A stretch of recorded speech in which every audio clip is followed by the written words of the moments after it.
চীনের president Xi জিনপিংকে Bharat সফরে আমন্ত্রণ মোদির। 2026-এ ভারতে ব্রিক শীর্ষ সম্মেলনে আমন্ত্রণ জিনপিংকে।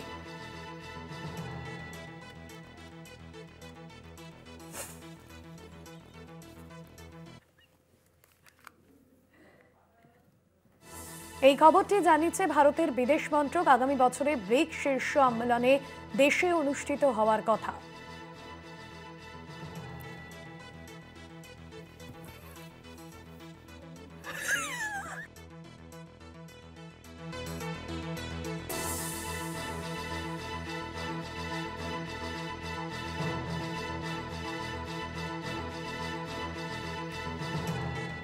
শি জিনপিংকে আমন্ত্রণ জানিয়েছেন প্রধানমন্ত্রী।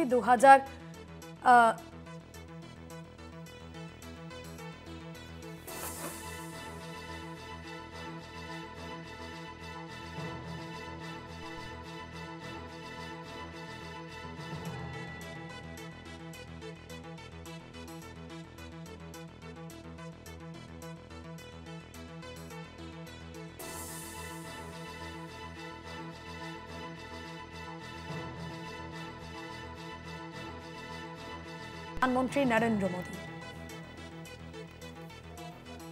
2026-এ ভারতে ব্রিক শীর্ষ সম্মেলনে আমন্ত্রণ জানিয়েছেন প্রধানমন্ত্রী জিনপিংকে। এই খবরটি জানিয়েছে ভারতের বিদেশ মন্ত্রক। আগামী বছরে ব্রিক শীর্ষ সম্মেলন এদেশে অনুষ্ঠিত হওয়ার কথা রয়েছে। শি জিনপিংকে ভারতের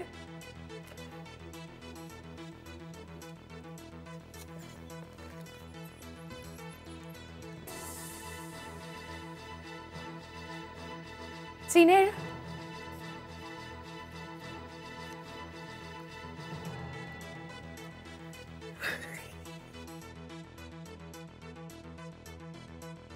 আমাদের পলিটিক্যাল এডিটর আশিস চট্টোপাধ্যায় রয়েছেন নিউজরুম থেকে। আশিস দা, শি জিনপিংকে ভারতে আমন্ত্রণ জানিয়েছেন প্রধানমন্ত্রী, কি জানা যাচ্ছে বিদেশ মন্ত্রকের তরফে, কি বলা হয়েছে?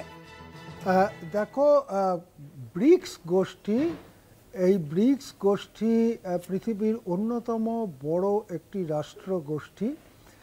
এর অষ্টাদশ শীর্ষ বৈঠক ভারতে হবার কথা এবং তখন থেকে এক বছরের জন্য ভারতের প্রধানমন্ত্রী মোদি এই ব্রিক্স রাষ্ট্র গোষ্ঠীর সভাপতি হবার কথা। ভারতে এই যে ব্রিক্সের শীর্ষ সম্মেলন হবে, অর্থাৎ ব্রিক্স বলতে ভারত ছাড়াও তাতে রয়েছে ব্রাজিল, চীন, রাশিয়া ইত্যাদি বড় বড় দেশ। সেই দেশগুলোর রাষ্ট্রপ্রধানরা আসবেন, ইরান, এইসব রাষ্ট্রপ্রধানরা আসবেন এবং তারা এখানে বৈঠক করবেন এবং তখনই আনুষ্ঠানিকভাবে এক বছরের জন্য নরেন্দ্র মোদি ব্রিক্স রাষ্ট্রগোষ্ঠীর সভাপতির আসন অলঙ্কৃত করবেন। এখন এখানে শীর্ষ সম্মেলনে এমনিতেই চীনের প্রেসিডেন্টের আসার কথা, যেহেতু তিনি চীন এই ব্রিক্স রাষ্ট্রগোষ্ঠীর মধ্যে অন্যতম গুরুত্বপূর্ণ অংশীদার। কিন্তু অনেক সময় এমন হয় যে কোনো কারণে প্রেসিডেন্ট নিজে আসতে পারলেন না, সেক্ষেত্রে তিনি মন্ত্রিসভার বা সরকারের দ্বিতীয় গুরুত্বপূর্ণ ব্যক্তিকে পাঠান, এরকম হতে পারে, হয় কখনো কখনো, আবার কখনো কখনো হয়তো ভার্চুয়াল মাধ্যমে। আজকাল যে সুবিধাটা হয়েছে যে ভার্চুয়াল মাধ্যমে অংশগ্রহণ করলেন, যেহেতু তিনি নিজে আসতে পারলেন না, এই রকম একটা অনিশ্চয়তা থেকে যায়। সেই অনিশ্চয়তাটাকে দূর করবার জন্য সরাসরি মোদি আমন্ত্রণ করলেন শি জিনপিংকে। 2026-এ ব্রিক্স রাষ্ট্রগোষ্ঠীর যে শীর্ষ সম্মেলন ভারতে বসতে চলেছে এবং যে সম্মেলন থেকে নরেন্দ্র মোদি ব্রিক্স রাষ্ট্রগোষ্ঠীর সভাপতির আসন অলঙ্কৃত করবেন এক বছরের জন্য, সেই শীর্ষ সম্মেলনে শি জিনপিংকে আমন্ত্রণ করেছেন যোগ দেবার জন্য, ব্যক্তিগতভাবে আসবার জন্য আমন্ত্রণ করেছেন। এটা কিন্তু খুবই গুরুত্বপূর্ণ ঘটনা, কেননা অনেক বছর চীনা প্রেসিডেন্ট ভারত সফর করেননি। বিশেষ করে এই গত 2020 সালে গালওয়ান এবং ডোকলাম সংঘর্ষের পরে দুদেশের মধ্যে সম্পর্কে একটা শীতলতা এসেছে, বেশ খানিকটা সম্পর্কের অবনতিও ঘটে। দুই দেশই পরস্পরের বিরুদ্ধে কিছু কিছু ব্যবস্থা নেয়। চীনা বিনিয়োগ বা চীনা কিছু টিকটকের মতো অ্যাপ ভারতে যাতে না চলে সেই ব্যাপারে ভারত সরকার সিদ্ধান্ত নেয়। চীনও কিছু পাল্টা সিদ্ধান্ত নেয়। এই পরিস্থিতি 5 বছর চলেছে।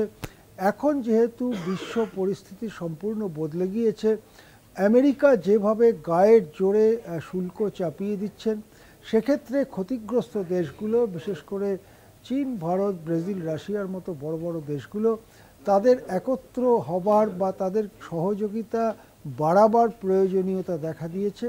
সুতরাং সেই দিক থেকে ভারত চীনের কাছাকাছি আসবার নানা যুক্তি, রাজনৈতিক যুক্তি, অর্থনৈতিক যুক্তি প্রবল হয়েছে। সেক্ষেত্রে দাঁড়িয়ে সীমান্তে যে সমস্যা আছে তার গুরুত্বকে ছোট করে ফেলে বিশ্বের প্রয়োজনে কাছাকাছি আসবার প্রয়োজনকে সামনে নিয়ে আসা, সেটাই আজকের দিনের রাজনীতি, বিশ্ব রাজনীতি। এবং সেই দিক থেকে শি জিনপিংকে ভারত সফরে আমন্ত্রণ জানিয়েছেন নরেন্দ্র মোদী। এবং স্পষ্টই বোঝা যাচ্ছে এর থেকে যে উষ্ণতা বৃদ্ধি পেয়েছে, ভারত চীন সম্পর্কের মধ্যে উষ্ণতা বৃদ্ধি পেয়েছে, শীতলতা কমে যাচ্ছে। আমরা হয়তো শীতকাল থেকে বসন্তের দিকে যাচ্ছি ভারত চীন সম্পর্কে। এবং শি জিনপিং নরেন্দ্র মোদীর মধ্যে আরও নানান বিষয়ে কথা হয়েছে, কিন্তু যেটা জানা যাচ্ছে সূত্র মারফত, শি জিনপিং বারে বারে বলেছেন যে সীমান্তের সমস্যাটা যেন আমাদের সামগ্রিক সম্পর্কটাকে আচ্ছন্ন করে না রাখে। সীমান্ত সমস্যা অল্প সমস্যা, সামান্য সমস্যা, সেটাকে যেন সামান্য হিসেবেই দেখা হয়। এই কথা শি জিনপিং বলেছেন, যে কথাতে দ্বিমত হওয়ার কোনো কারণ নরেন্দ্র মোদীরও নেই। সুতরাং শি জিনপিং সম্ভবত ভারত সফরে আসছেন। 2026-এই ভারত সফরে আসতে পারেন শি জিনপিং। ধন্যবাদ জানাবো আশিস দা আপনাকে। কলকাতা টিভির পলিটিক্যাল এডিটর আশিস চট্টোপাধ্যায় ছিলেন সরাসরি নিউজ রুম থেকে।